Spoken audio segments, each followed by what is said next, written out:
Once upon a time, our storytellers gather, bringing with them only a set of dice, a scroll of magical story elements, and a passion to create.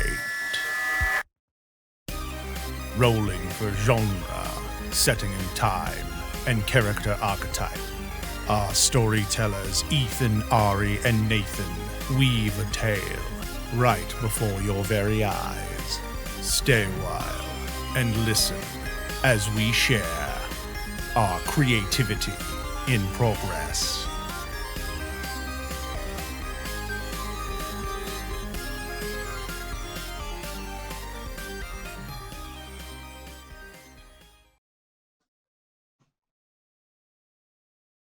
Hello, hello, hello, and welcome to another episode of Creativity in Progress, the one and only show where you yourselves get to join us as we create a story from the ground up. All right, so this is part 2 of our saga. Oh, before I get too much further into this and carried away, I am one of your hosts, Ethan Murphy, and I'm joined as always by the lovely Nathan Beatty and the also lovely Ari Warner.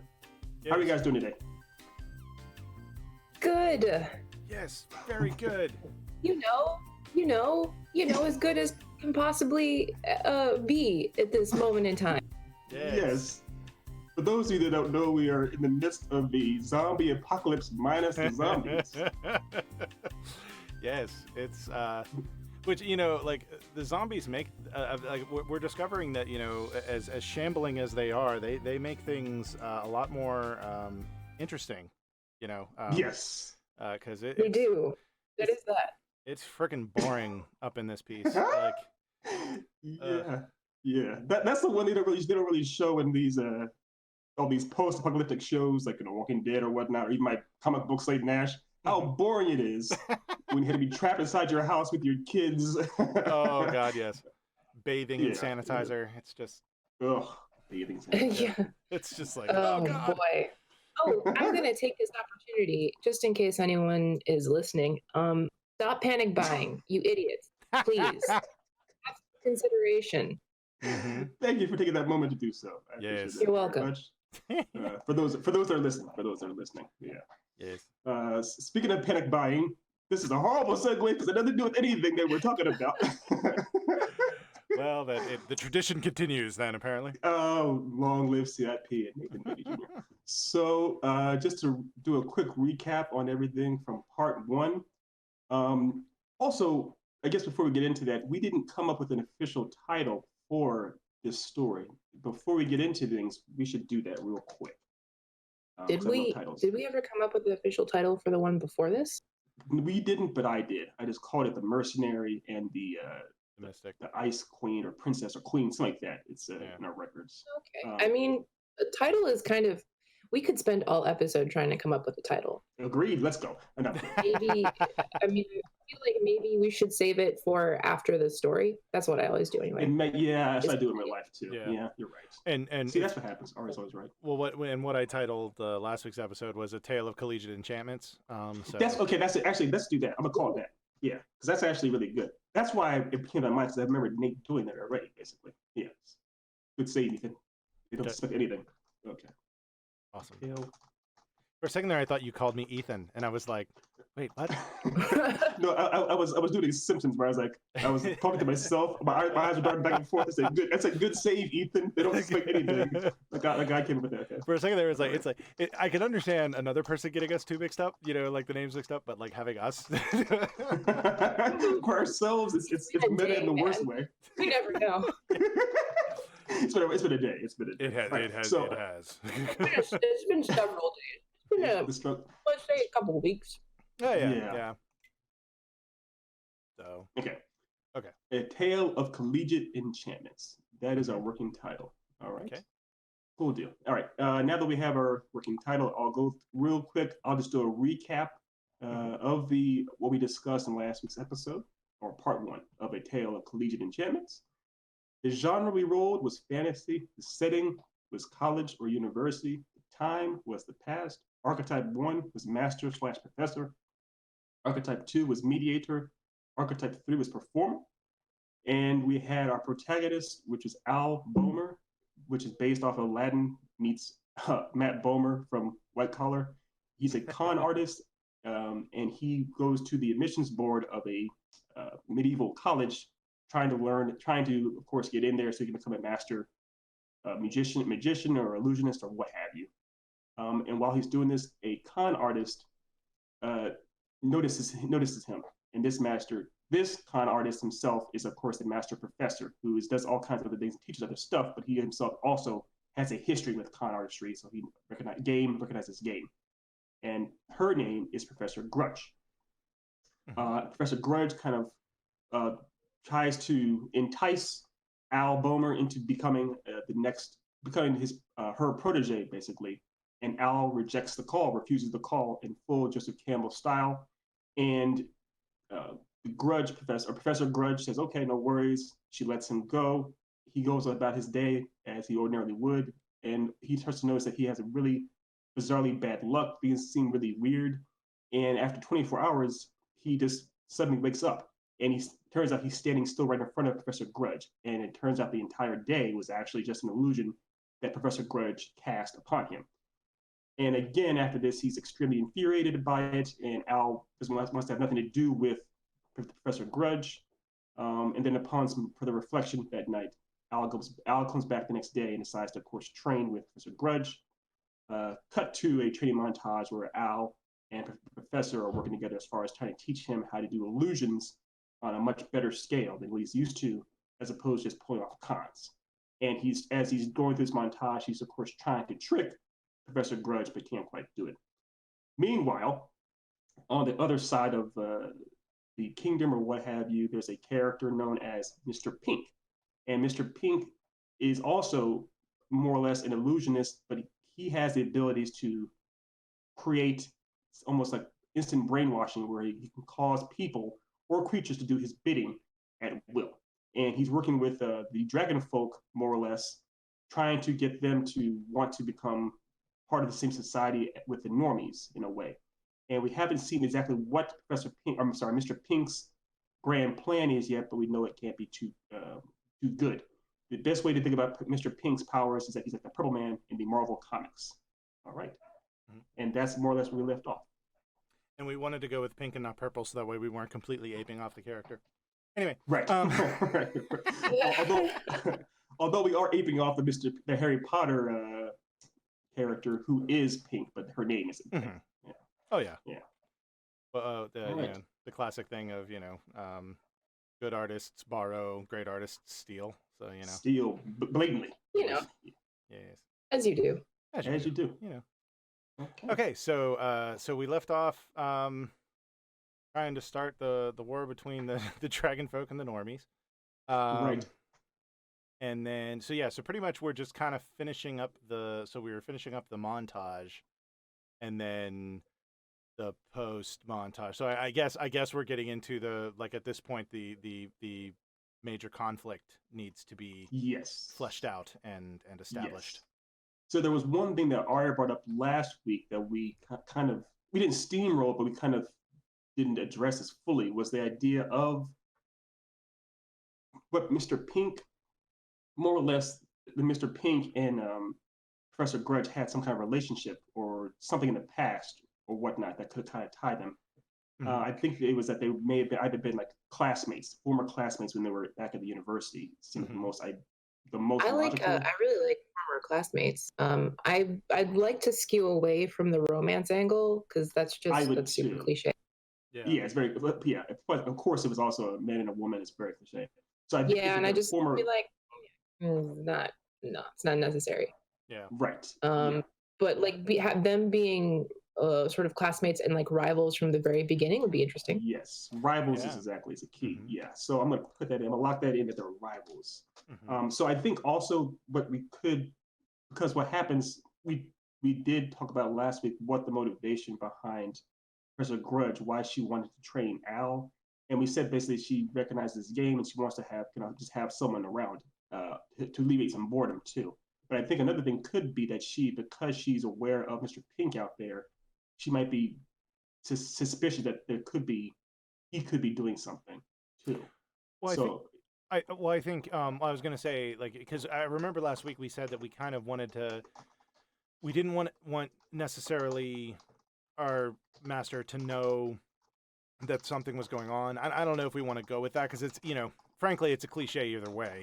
Like it's Yeah. option A, she knows what's going on and it's a cliche. Option B, it you get what I'm saying. But my point is, I think it might be a good idea to maybe have it be where it's not. It's more like she knows she's getting up there, and she kind of wants to. She's trying to create a protege to continue on the what she does, like the thing, and she sees it in this person. She wants to replace. Also, I think this is also kind of cliche, but like it could be also that she just sees a lot of herself in him. Yeah. And knows that she almost went down a really bad path. So she wants to be the kind of person where back in her past, someone, stepped up for her and is like, you're going down a wrong path, but I can teach you how to handle this responsibly. Exactly. Yes. Yeah. And that's, I think, so we're dealing with this two things. We're dealing with, based off what Nate said, we're kind of dealing with the Tommy Lee Jones, Will Smith from Men in Black. And from what Ari said, we're kind of dealing with the Robin Williams, Matt Damon from Good Will Hunting. And I think it's great to have both those things. Oh, yeah. The idea that they were from the same neighborhood. Professor Grudge and Al both grew up in the streets or were street urchins or whatnot, and the professor recognizes that and wants to kind of give him an edge, give him an advantage that she herself may have had, and also she knows her time is up. Her time is limited, and she wants to find a worthy successor, basically, which is very King Arthur kind of thing, but it works really well, I think, as well. So yeah, those work well enough for me. And because we have those notes put in there now we can also deal with getting a bit more, and also the background, of course, that Mr. Pink and Professor Grudge were class rivals. We can get a little bit into exploring Mr. Pink now. So what is Mr. Pink? I think we just kind of did a surface level that his plan was to try to incite some kind of a war between the different classes. So I've been thinking about this, and I think that kind of strays away a little bit from the college/university setting. It might be a little bit too broad of a, I don't know how to put it, like plot. Like it's very, like we start at a university and then suddenly the world's at war. And I think it might be a little bit of a leap. So I'm thinking that maybe we should just scale it down a little bit. Maybe have it focus on the school. Maybe Mr. Pink wants to destroy the school or take over the school or use it for. There we go. Yeah, I like that. So we have to address the elephant in the room. Besides my oohing, what if they were class rivals and something in their background in their past happened at school and Mr. Pink was. What if? Yeah, I'm sorry. You finish your thought first. I think we're in the same pool, but I'll go ahead and tread a little water to see if you get there. Something happened to either humiliate Mr. Pink, or something bad happened while she was in school. While he was in the Pink Sony, while he was in school, and pretty much he swore vengeance on the school to himself in some capacity.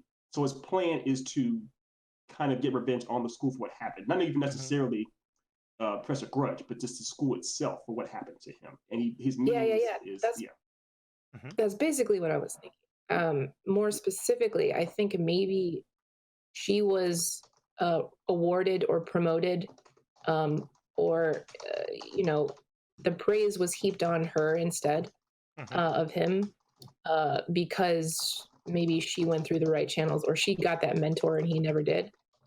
So Mr. Pink and Professor Grudge also grew up together too? They weren't just classmates, they actually grew up together from the same neighborhood? No, I'm talking about in the school. Oh, in the school itself, okay. In the school, yeah. I think that would be going a little bit too cliche if they grew up together. I think maybe they're just class rivals. That's what I thought too, yeah. And then the enmity grew from there when she was promoted or became a professor or something. where she was given more attention because she decided to follow this mentor who was telling her that she was going down the wrong path. Mm-hmm. And then she rose up through the ranks, and he just became more bitter and bitter, and that led to his desire to prove everybody that he could be just as good, maybe. Mm-hmm. Yes, it is. Yeah, I like that idea a lot. It's pretty much that Mr. Pink's motivation is rooted in desire to prove himself the better, superior, professor or magician, exactly. illusionist, Mm-hmm. and also to prove to the university that they were wrong for not, making him their favorite. Yeah, Mm-hmm. I kind of like the idea that, like, even though she was the one being promoted and stuff, she would keep going to him and be like, listen, it doesn't have to be like this. We don't have to be rivals. But if you keep acting this way, then this is what's going to happen. And he's just like, no, fuck you. Yes. Because he's just it's too much for him. Yes. No, I and agree. He's too hurt. I agree. And also, it seems like the thing is they were originally classmates and somewhat friends, but as Grudge started to kind of go up in the ranks and get more notoriety and things like that, and Pink started to get more and more frustrated. Grudge wasn't trying to like rub it in his face. Grudge was trying to be friends with him and everything, but it just yeah, exactly. Yeah. Mm-hmm. Yeah, ironically enough, Pink had the grudge. So yeah. Mm-hmm. Yeah. And here I am to throw in another monkey wrench. Which I love all of this. I think it's great, but I'm wondering if we can maybe play with it a little bit because Pink is supposed to be the mediator character. Yes. And so yes, I'm wondering. Right. I'm wondering if something can be done where maybe like maybe he's using that now as a like he's using an olive branch now to get in with and making and seeming like the mediator, because like we had discussed having the mediator, like having it seem like he's not a bad guy until we find out he's the bad guy. Yes. Right. We could have it seem like he's like reformed his ways or something. He comes back and he's got all this support from people who are like, yeah, he's a great guy, blah blah blah. And then we learn that the way that he's maybe getting so far is exactly because he's mind controlling people. Yes. Yeah, I like that. Exactly. That works. Well, of course, it's beautiful. That's beautiful. And so, like, in his plan is to mind control the people in charge for them to be like, yeah, you can have the school or something like that. Mm-hmm. Right. Yeah. And I think one thing too, because we're talking about mediation, we're talking about mind control. What we could do in some capacity is kind of have it that people or students, people that in the past didn't want to have anything to do with the university or didn't want to further their education as far as magic or anything like that goes. For some reason now they're wanting to be students, and it's because of what they're under Pink's mind control. They have no desire to actually do this, but Pink is kind of people from the outskirts or beings or creatures from the outskirts are kind of coming to the school, and it seems like Pink has found a way to kind of reach those that couldn't reach before. Okay, so he's creating a problem that only he has the solution to. Yes. Yes, I like that. He's manipulating everything. That's got it. It seems like to me, yeah. Okay. Right, I'm gonna try to lock some of this stuff in here. Mm-hmm. All right. It is. You're right, Nate. It's hard to write and think at the same time. Oh yeah. I'll write draws and things at the same time and talks. So yeah, I was trying to think. And I think and forgive me if we've established this, but I think it is something important that we probably should set in, and that's I think Grudge in particular, and maybe even Al, are immune to Pink. I think Grudge's brain, or Grudge, because Grudge is also such a master of illusion. Yeah. Grudge can somehow, yes, is beyond it. Yeah. Yeah, I mean, well, she was his rival, so of course she would have taught herself, this is how I get out of this. Maybe like, I don't know. She would know, given her profession, she would know exactly how to get around it, and she would have taught Al, but she wouldn't have known that it would come in handy. Yes, or she's teaching Al. That's the idea. That's part of Al's training. Al's being trained. Al is obviously isn't a master. And we have to make sure, of course, that the big bad is more powerful than our main character. So Al is trying to learn to be able to do that kind of stuff right now. And he is training to do it, but he is not quite there. There should be obviously some kind of an engagement or a fight scene on some level where Mr. Pink does use an illusion on Al. Al might recognize that it is something's going on that he's trying to get out of, but he can't resist it. This is a weird pull, but Nate, you might have it. I'm not sure if you'll have this already, but in an episode of a cartoon series called Batman Beyond, there was a character that had what's his name? I can't remember his name right now. I think it's Spellbound. Okay. But he basically had the idea he was kind of a Mysterio type of character. He could create wild illusions, and while the young Batman Beyond was in the costume, he wasn't quite sure what was going on. He thought everything seemed somewhat normal-ish. But Batman, the real Batman, in his ear could tell that there was something that was going chaotic and crazy. So because the two of them were together, Batman and the old Batman, Bruce Wayne, in the earpiece in the suit, and the young Batman inside the actual suit itself, they were able to work together to get past the illusion. I'm not saying we need to do that exact idea, but it could be a situation where there's a fight scene or some kind of engagement where Al is in the midst of an illusion and has no idea how to get out of there. And either Grudge herself is kind of trying to coach him out of it, or he recognizes something's off and tries to fall back on her teachings or something. Yeah, I like that. I like that.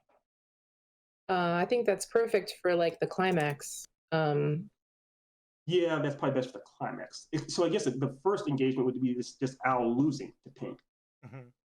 Yeah.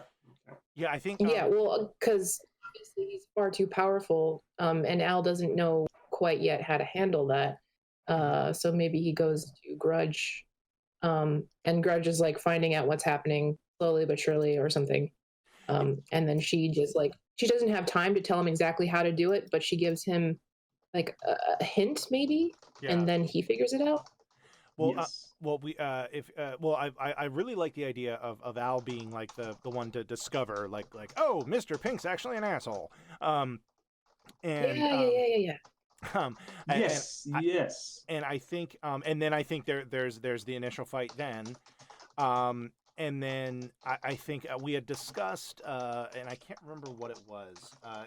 We had discussed that like as part of the training montage, there was a thing. There was a trying to create a very small illusion. Yeah, where Al was trying to like go really big with his illusions, and Grudge was like, no, it's the little things. It's the little things. Yes. You need to focus on the little things. It's the details. Yeah, yes. And that could be what she says to him when she's like maybe like she's trapped or she's in a thing or whatever, and all she says the little things, and then that gives him the clue. Oh. And then that's how he does. And then we had talked about how potentially Al doing that illusion trickery thing that Grudge did on him, and then doing that on Pink, and he uses the little things. I guess those are details there. Just one thing out of place. Exactly. Yes, absolutely. Yes, I agree with that entirely. That reminds me also of like in Inception. When the beginning, when Ken Watanabe is thrown in the second dream, Ken Watanabe is thrown onto the ground, onto the carpet, and he rubs his hand over it. It's like this: I spent so much money on this rug. This rug is way too cheap. This isn't the real place. It's that one detail. It's something like that Al recognizes one detail because he himself is also a con artist. Like, I would do this too. This isn't real. Yeah. So part of what we're talking about as well is we mentioned that Mr. Pink has the ability to control others' minds, more or less. I think it could be too that part of the illusion he's going through is actually because Mr. Pink wouldn't get his hands dirty. It might be that other people are doing things to him, or it could be that he's under the guise of an illusion, but other people are still doing things to him that shouldn't have. I guess I'm trying to figure out not to get too much into the details, I guess, but trying to figure out what the actual some of the practicality of how Mr. Pink's ability of mind control would be used on Al to confuse him. Well, I think it's just he's trying to enlist Al, and he actually sees Al as a major asset because he recognizes that Al is the protege of his nemesis. So so he tries to get to Al early and quickly, and Al kind of I think Al kind of leans into that a little bit, and he's like, "Oh, I'm getting attention from both of these awesome professors." But Grudge is kind of like, "Hey, maybe you need to calm down a little bit." And then he starts noticing little things of Pink being a little bit of a twerp, and then the big reveal happens. I like it. I like the idea too. I like the idea because obviously at this point it happens in most stories where the protagonist will get frustrated with their master at one time or another. I'm not saying they have a full fight or even a fallout, that kind of stuff, but there's some kind of frustration. And then Pink comes along. Pink seems so cool and relaxed and chill and everything. He's meant to be a mediator, so he seems very much like he's a down-to-earth guy. And it may be that he even creates an illusion trying to, like you said, steal or recruit Al. And it's in that. Go girl, go. Well, okay, so I really like I love the idea of maybe Grudge and Al having a little bit of a fight where it's like Al's like, you're trying to control me way too much, like back the fuck off. Or something, just that's very typical, but but I think we kind of need that emotional burst. Right. And then maybe Mr. Pink sees this, the quotation marks, maybe he maybe orchestrated it, I don't know. Nice. And and is like, oh, I see you're really struggling, and oh man, she can be really so and so sometimes, can't she? We actually went to school together. Blah blah blah. Perfect. And oh god, where am I going with this? Anyway, so I was just like, oh yeah, oh, you understand, yeah. And then maybe later, to worsen this, Mr. Pink kind of maybe illusion, magic, or mind controls Al to believe that he's seeing a Grudge being an asshole to him. Exactly. Yes. Driving him away. I don't know. Exactly. It's pretty much it's just subtly swaying Al to Mr. Grudge's side on things. Exactly. Absolutely. It's true manipulation, mind manipulation. I mean, because even in real life, you and I could do that kind of stuff. But the idea of a person had powers to do it too, because again, we're dealing with con artists. He's just using his powers to accentuate it, like an asshole. Exactly. That's what the assholes do, is accentuate. Okay. So it's true.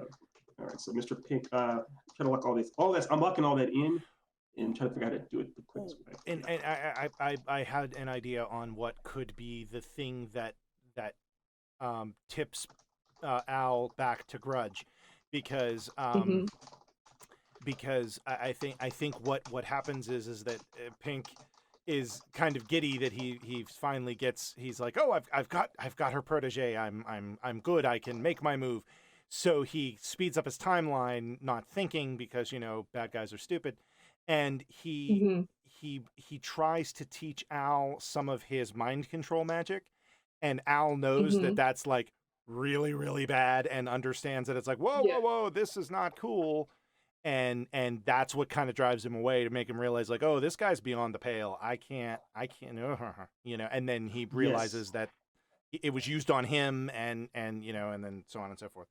Yes. Yeah, because like, okay, we could make it so one of Grudge's very first meetings with Al was her just showing him what could happen to him if he's not more careful. And if he doesn't learn how to master it, this is really, really bad, and you should never do this. But she does it to him so that he can learn. And so when Mr. Pink does it to Al, he thinks back on that moment. He's like, oh shit. Exactly. This is bad. Exactly. I love it. Because what I was thinking while you were saying that, I was like, oh, it could be a situation too where more or less during the training montages when they're talking, Al would, or Professor Grudge would say to Al, as far as there is a type of method as far as using this illusion where you actually can control a person's mind. It's pretty much the forbidden arts or what have you would put it. And then Al would say that, kind of almost akin to Anakin talking to the Emperor in episode 3, where he's like, I know I keep making references, but it's quick nerd shorthand. But the idea, he's like, Al's like, has anyone ever done that before? Has anyone ever gotten their illusion so strong that they can literally control people's minds? Yeah. And Professor Grudge is like, maybe, sort of, but pretty much she kind of alludes to someone from the past that had the ability to do this, because part of what could have been what got Pink in so much trouble with the university was that that's what he was trying to get into mind control, which is a kind of forbidden art. So we could kind of tie all these things together in a way. In the backstory. He was driven to it because he wasn't excelling the way that Grudge was. Exactly. And tried to wield it as a weapon to, exactly. Yeah. So, he's like, don't try and stop me from learning this. It's powerful. It can do so much more. Exactly. And it caused a massive falling out between the two of them. And also, yes. Okay, so this is all worth locking in, but it's like 17 chapters of goodness trying to lock in. The entire second and third act. So that's pretty much the second act. I think the second act would basically, so the climax of the second act would be, like you said, would be that Al is under the spell of, he's heard the story and under the spell of Mr. Pink, and he basically, while how do you explain it, Nate, where he kind of realizes that something's off, but he's realized that he's under his spell and kind of is able to snap out of it on some level. Yeah, like he realizes, he sees like Pink starts saying like, "Hey, let's do this," and they start training, and Al realizes like, "Oh, this is what Grudge told me to avoid. Like, this is bad." And then like Pink, when he starts to resist, Pink uses it on him to be like, no, like, okay, like I had you the OG way, like I had you the normal way, but now I need to mind control you to stay in my corner. And because of the little bit of defense Grudge has taught him, he's able to resist it enough to get away. Yes, able to escape. Yeah, and then he goes back. Yeah, and then he goes back to Grudge, and he's like, shit's hitting fans everywhere. Right, perfect. And then he's immediately like, cool. All right, so now it's time to get rid of this person. Perfect. Or at least confront. I love it. So the climax is basically is Al escaping the mind control. Yeah. Figured out a way to bare bones escape the mind control of Mr. Pink. And also this kind of reveals Pink to be that much more of a big bad, essentially.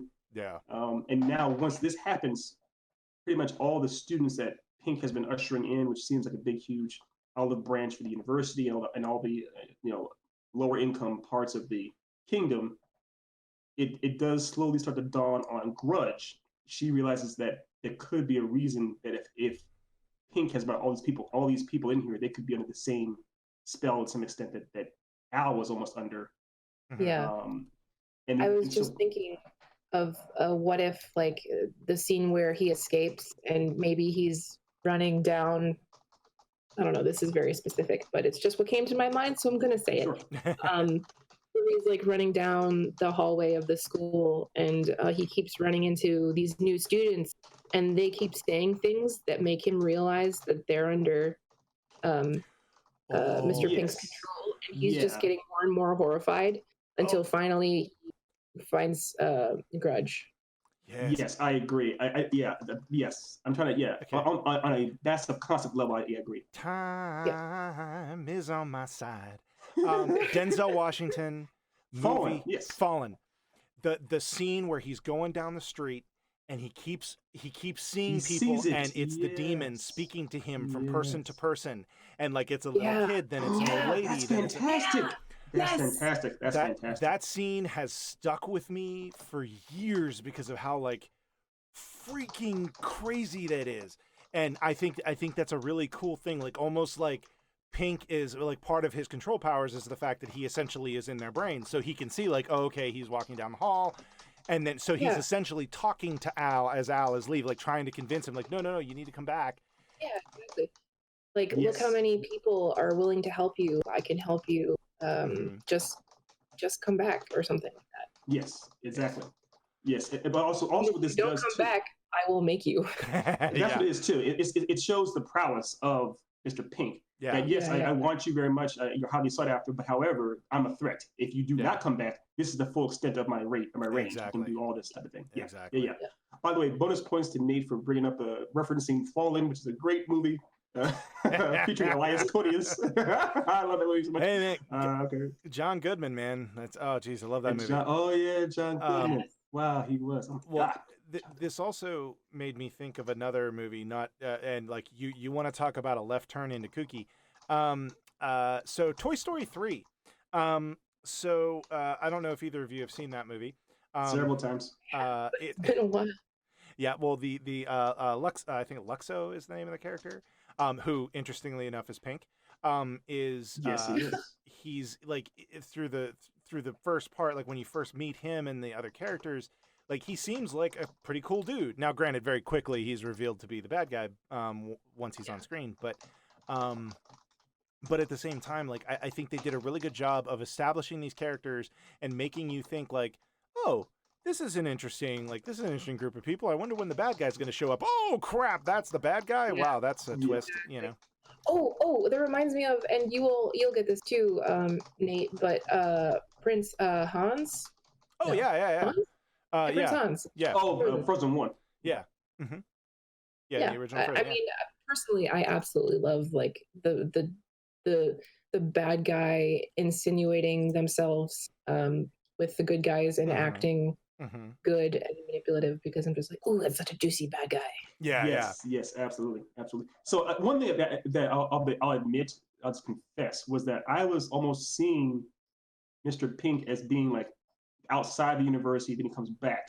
I think obviously what it is we're saying is that Mr. Pink has been there the whole time. He never left. He's always been there. Well, because if that's the case, it's that much harder to ever suspect he was ever doing anything. Also, it makes it that much easier for him to recruit more students, bring more students in.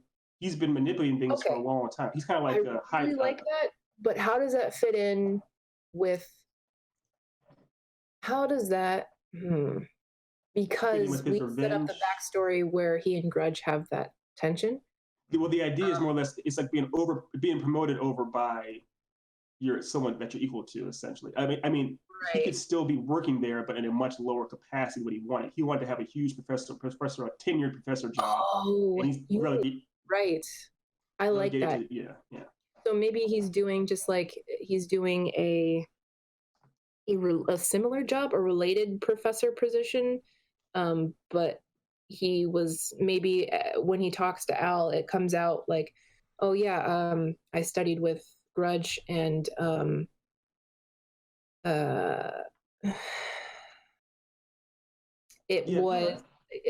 started with Grudge and we studied the same thing, and actually I pursued this area, but unfortunately I was so-and-so. It's like kind of his like backstory type thing. Mm-hmm. Yes. But he doesn't seem bitter as he's talking about it. He seems very... No. He seems like, oh, I'm so happy for her and stuff.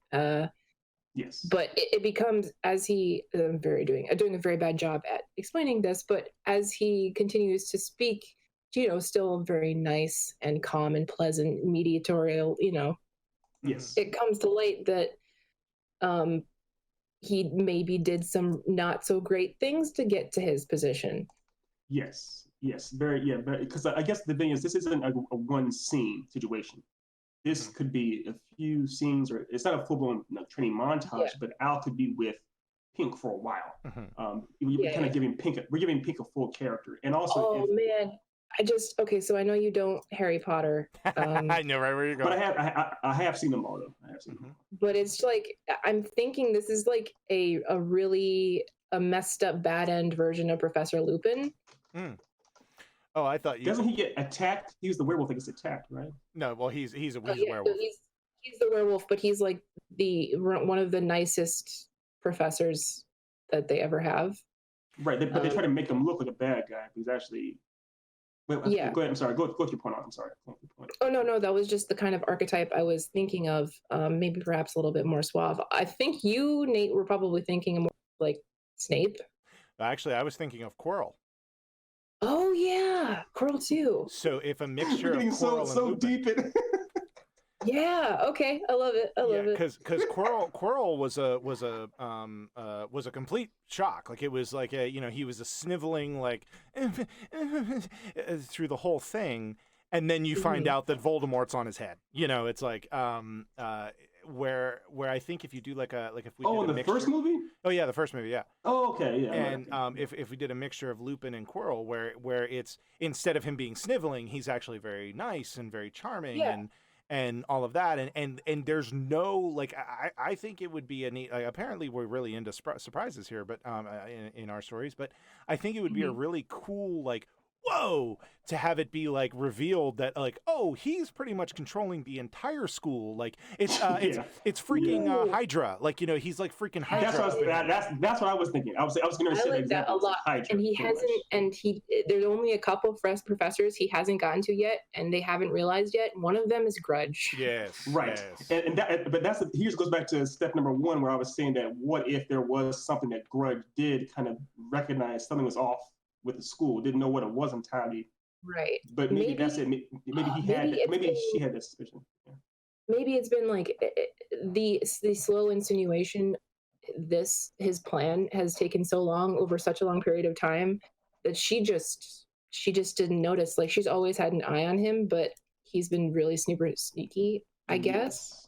Mm-hmm. Right. Kind of the boiling frog theory, that it's very slow and steady. You don't really notice it as much. But yeah, and maybe that's So I guess the thing is, Grudge, she doesn't actually notice really, but she just feels the malaise of the school. Mm-hmm. And then once Al brings it to her attention. But yeah, because since Mr. Pink knows that if he tries it on her, she will know immediately. Yes. He's tried it on everyone else in order to try and corner her, but luckily. Al comes into the picture soon enough that he can help her and kind of, accidentally on purpose ruining Mr.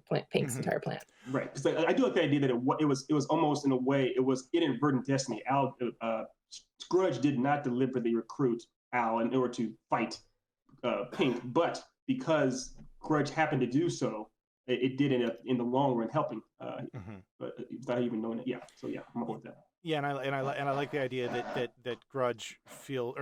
Pink feels the need that he needs, like Grudge essentially is the last hurdle for him, because he knows she is resistant to his abilities, so he knows that he's going to have to get her with brute force. He can't get her with sheer skills. numbers. Yeah. Right. Oh, and the way that he thinks he can get her is through Al. Ah, yes. That's the Trojan horse. In fact, that's I think that would be his downfall. Like maybe I realize this is getting a little bit into the details, but there could be like maybe a scene where where like once he's been revealed, he begins to pontificate and say like, well, I was going to have to just, sheer numbers, brute force, but then you came on the scene and I saw the connection you had. And I monologuing. You're doing monologuing Yeti. I love it. Oh yeah. Yes. we gotta.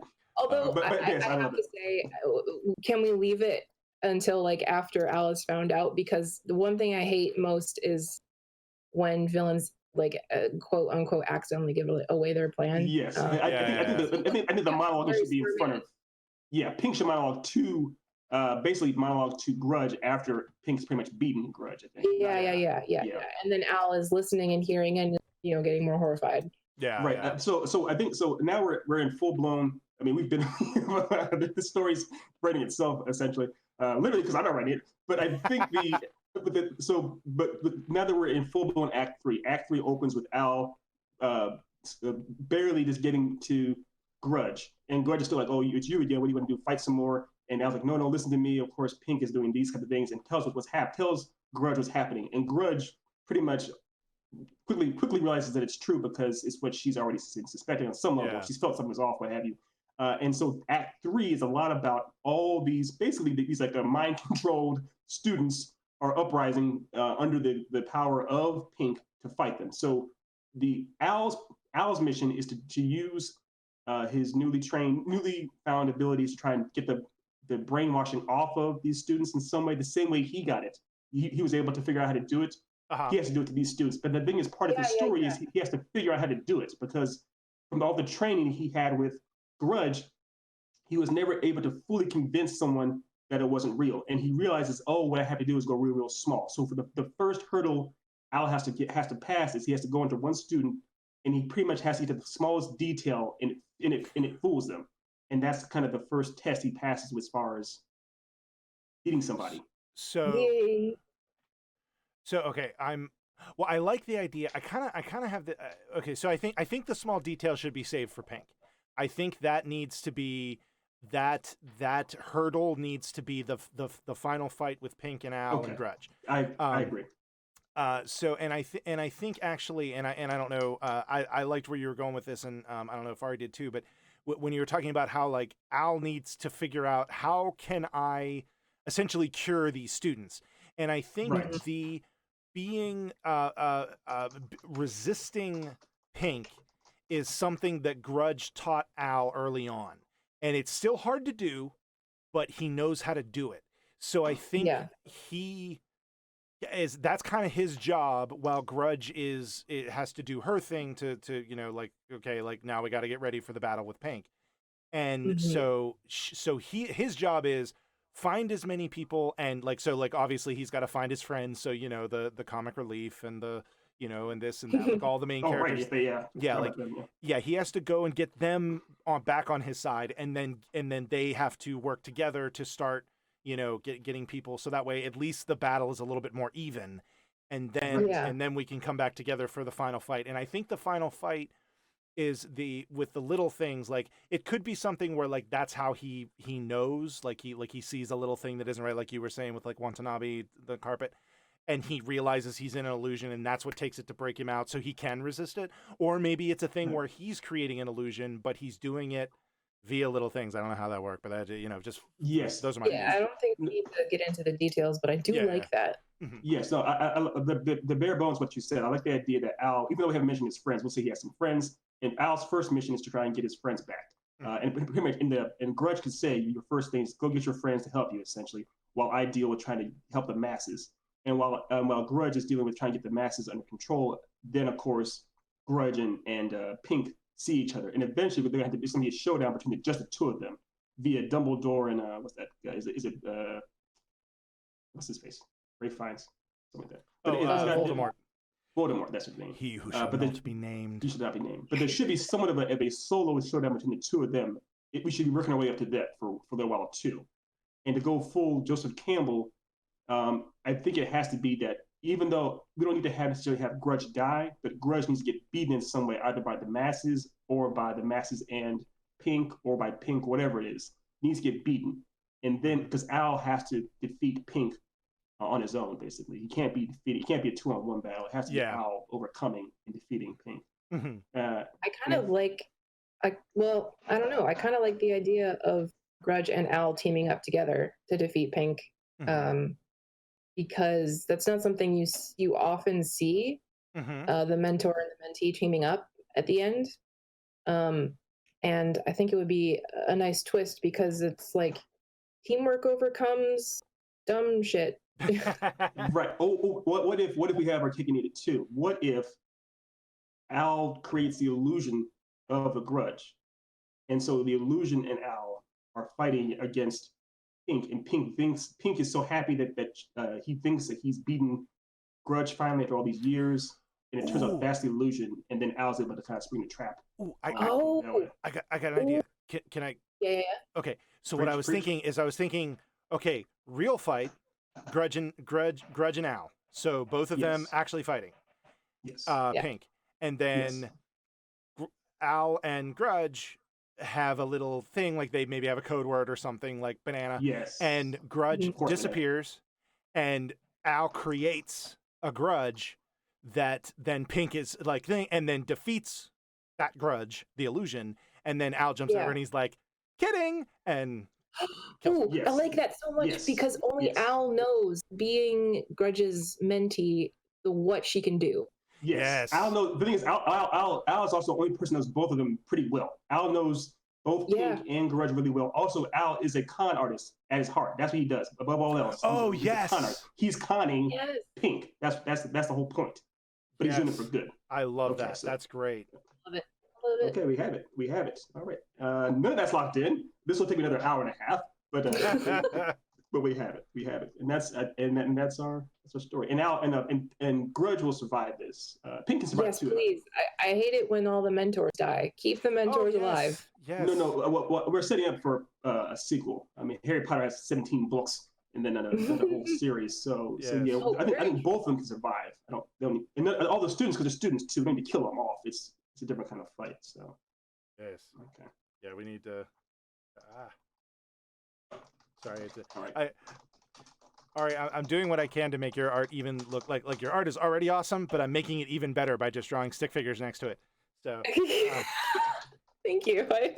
That's very kind. Not necessary, but I appreciate it. I do what I can. And yes.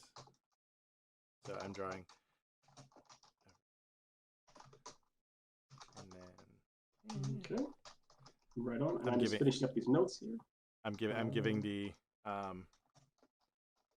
visual audience a little rundown of the final battle. Nice. I love it. And then let me see what you're doing, Nate, real quick. Let's see. Oh, I took a peek at Ari's artwork. Nice. Very, very nice. For those of you who can't see it, it looks like awesomeness. and that was exactly what I was about to say. I was like awesomeness. So I really think we should have like a section of the show where it's like, okay, now is the time for Ethan and Nathan to gush over Ari's art. Definitely, yeah. We need a full episode of that. By the way, I like your diagram of the battle. Yes. Stick figure A versus stick figure B. Yes. Kill stick figure C. Yes. I also did this while we were talking. So I think I've found my calling in this little spot is that I will just like write sarcastic comments and things as I think of them. Yeah, of course. I think it will be, get friends, split up and save humanity, defeat Pink, profit. Yes. Yes. Question mark, profit. Yeah, exactly. Oh Lord. All right. Right. I'm just going to finish the finishing touches on this. Yes. And even though I may not make all the specific notes, when I give the summary, I'll remember most of the details. And Yes. once I don't, you guys can chime in. Oh yeah. I'm not going to let it. And just, I have to be honest, I can only see Mr. Pink as a medieval Steve Buscemi in my mind. And there is some show or something, I've seen the billboards for out here in LA. There's something on that, I think it has Daniel Radcliffe in it too, ironically enough, that Steve Buscemi is in, where he is, like I said, like in a medieval, or I think it's like a Renaissance fair type of thing. I think I know what show you're talking about. I completely forgot the title, but I've seen like ads for it. Yes. Interesting. Well, but you know what though? Like even though it's the obvious because like Mr. Pink, but I actually could see him playing that role really well. Like playing like this, yes, charming. There's something off about him, but you don't worry about it because it's Steve Buscemi, and you just think it's the way he looks, and And then he just comes out of nowhere and he's like, oh yeah, and by the way, everybody died. Yeah. Yeah, I can see him playing both roles, playing the kind of downtrodden like he did in Big Lebowski, kind of downtrodden guy with Donnie. I think his name's Donnie in Big Lebowski. Oh yeah. That downtrodden character, and then also playing like in Boardwalk Empire and HBO, where he's basically a super gangster crime lord. Oh so yeah. he can do both ends of the spectrum pretty well. Yeah. And Grudge and Al team up to battle Jafar. I mean, Mr. Pink. Jafar. Jafar.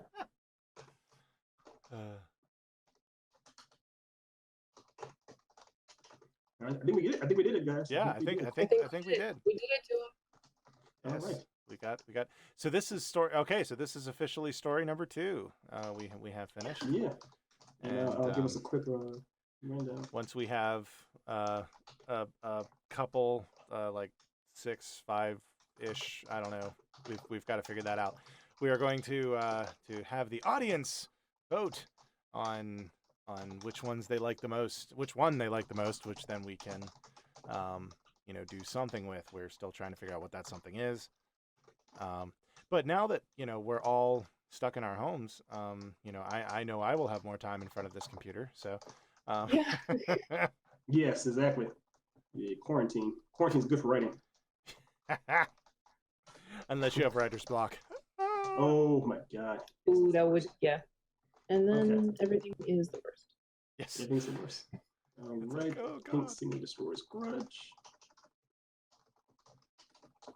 And for our listeners, we apologize for somehow making everything seem so oxymoronical by having the character that's the hero in Grudge, who doesn't have a grudge, and a Pink, Mr. I mean, Pink. it's not. I mean, it's not her final name. Yeah. It doesn't have to. Yeah. It wasn't Because going to be. I feel. I think we should give her like a quote villainous name unquote because I like the misdirection we have going on here. Yeah, a lot of misdirection. But Grudge is like super on the nose. Yeah. Well, because Grudge is obviously for the hero, but I think part of what works about it too is the idea that this is all about illusions and cons. So having characters that are almost deliberately named backwards helps too. All right, so this is it. I'm ready. You guys ready for the wrap up? Yes. I'm ready. Okay, so I'll start us off, and this is story number 2, named "A Tale of Collegiate Enchantments." Copyright pending, Nathan Beatty Jr. Our story opens with our protagonist, Al Bomer, trying to get into a prestigious university in medieval kingdom times. He is a con artist, and he's using cold reads and basic, very, very basic illusion techniques, but it makes him seem extravagant in order to fool the admissions board. Only one professor there, Professor Grudge, notices the con he's pulling, and she's kind of delighted at seeing someone that could be her successor, or someone that's worthy of her teachings, more or less. Then Grudge confronts Al, that's our protagonist's name, after the admissions board's test. After he gets into the university, tells him that he knows what he's doing, and he wants to and she wants to teach him more. And Al, of course, is very reluctant to have anything to do with Grudge. Grudge says, okay, let's Al go about his way. Al goes on having a nice, seemingly peaceful day until things get really, really weird. And then things get so crazy that Al wakes up in a sweating, crazed state and finds out that, of course, he's been trapped inside an illusion for the past 24 hours. And he's still standing right in front of Professor Grudge. Then Al storms off angry. And over that night, he realized that he actually wants to learn from Professor Grudge. Meanwhile, we see the seemingly very nice and kind mediator, Mr. Pink, helping students, doing his thing, making the school seem like a better place. He's brought in all kinds of people that are from the outskirts of town, the lower income students and things of that nature, seemingly giving the university a kind of prestige that they never had in a different kind of way. Now we're in Act 2, and Al and Grudge start doing the whole training sequences and training montage. The whole idea, the biggest problem that Al has during all this training is that he's not able to completely or convincingly trick the Grudge into believing any illusion he creates is actually real. Grudge is always able to see through it in some way, which causes Al to be that much more frustrated by these things. And eventually, Al and Professor Grudge have a falling out. They get into a big, huge fight, and they have a falling out. Al goes to the mediator to kind of get some counseling or to kind of get things taken care of. And mediator, of course, sees this fight and wants to kind of seize upon this. Seize with the C, S-E-I-Z-E, seize in that way.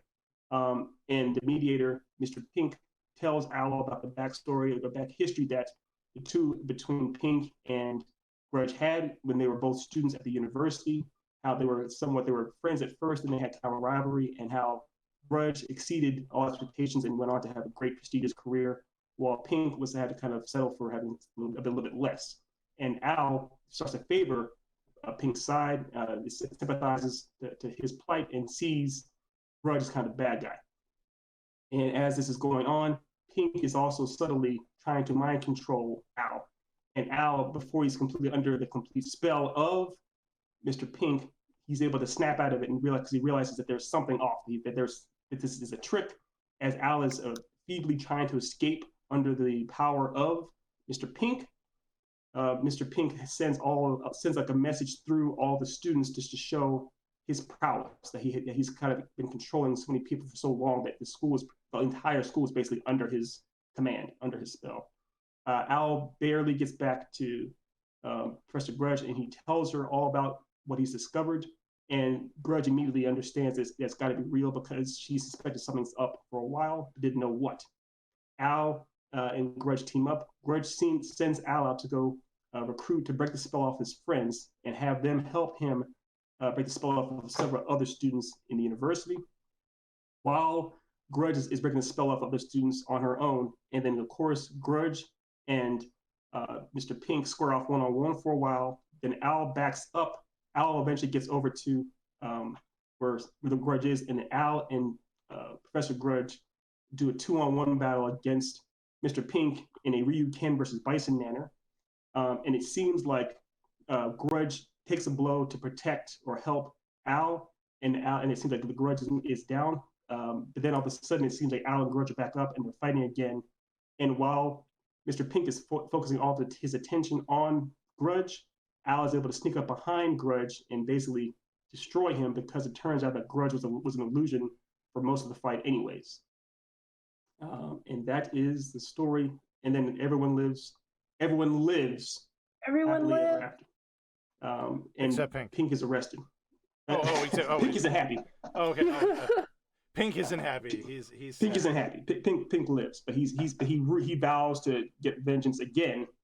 This time he says it out loud, and he of course monologues happily. And that, my friends, is the story of A Tale of Collegiate Enchantments. Awesome. Patent pending. Patent pending. I think we did good, lads. Yes, I think we did good. Yes. Lads, well done, lads. And so, Ari, now would you like to describe the artwork that you've done for the past 2 weeks, the pieces you've done? Oh, sure. Well, okay, so I think I explained last time on last episode. I drew Al as kind of like a Middle Eastern looking guy because,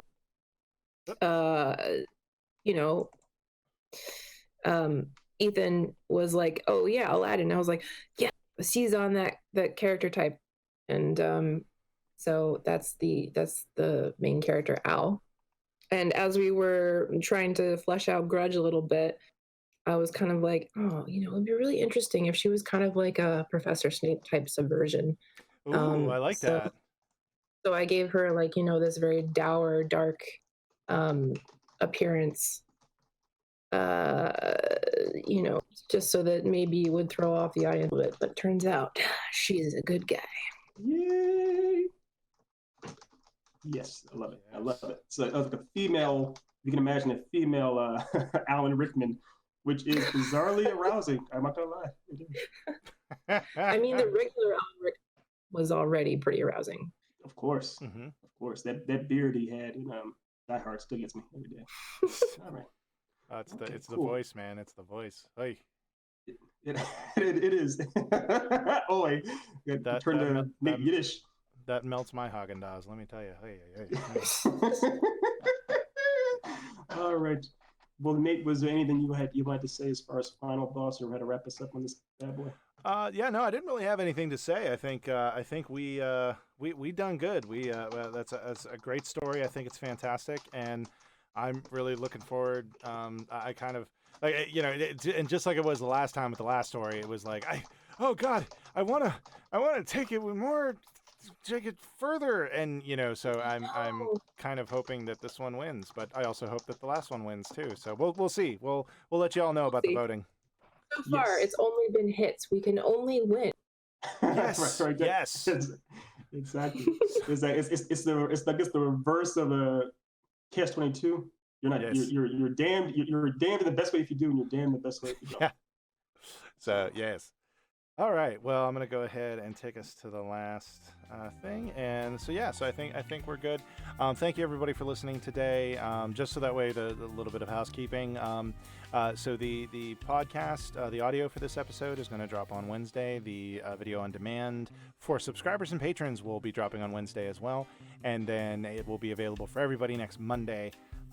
So that way you can see all of the amazingness that we had on screen. Most of the amazingness was in Ari's corner of the screen, but Ethan and I did what we could in our corners. So pale comparisons. So thank you so much everybody for joining us. And I hope y'all have a wonderful, wonderful day. Bye-bye.